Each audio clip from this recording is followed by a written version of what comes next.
করে একটি light house থেকে তার সঙ্গে একই সরলরেখায় অবস্থিত দুটি জাহাজের মাস্তুলের গোড়ার অবনতি কোণ যথাক্রমে 60 ডিগ্রি ও 30 ডিগ্রি। কাছের জাহাজের মাস্তুল যদি লাইট হাউস থেকে 150 মিটার দূরে হয়, তাহলে দূরের জাহাজের মাস্তুল লাইট হাউস থেকে কত দূরে, আর লাইট হাউসটির উচ্চতা কত।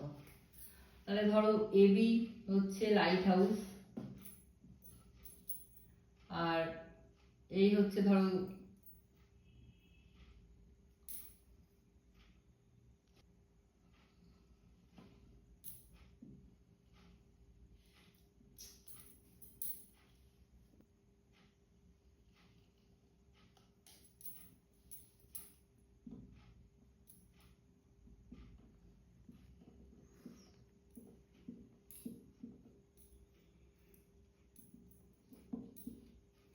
তাহলে ওই লিখবে যে এবি হচ্ছে লাইট হাউস, ধরি এর উচ্চতা 8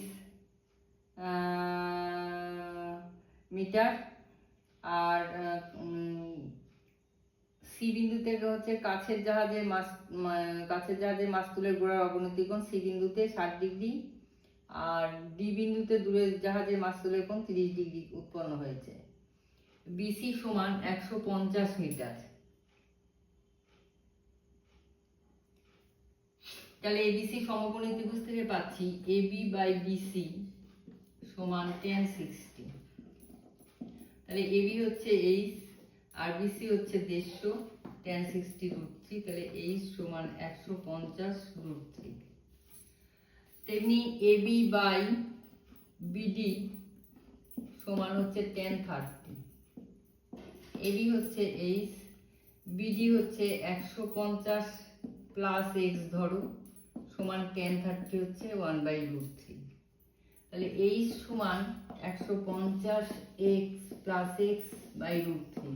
তাহলে এখানে এই দুটো সমান করে দিচ্ছি, 150√3 সমান 150 প্লাস এক্স বাই √3। তার মানে এটা হচ্ছে 450 সমান 150 প্লাস এক্স, তার মানে এক্স সমান হচ্ছে 300। তার মানে দূরের জাহাজটার আলটিমেটলি 450 মিটার দূরে, আর এইচ বের করতে হবে। এইচ সমান হচ্ছে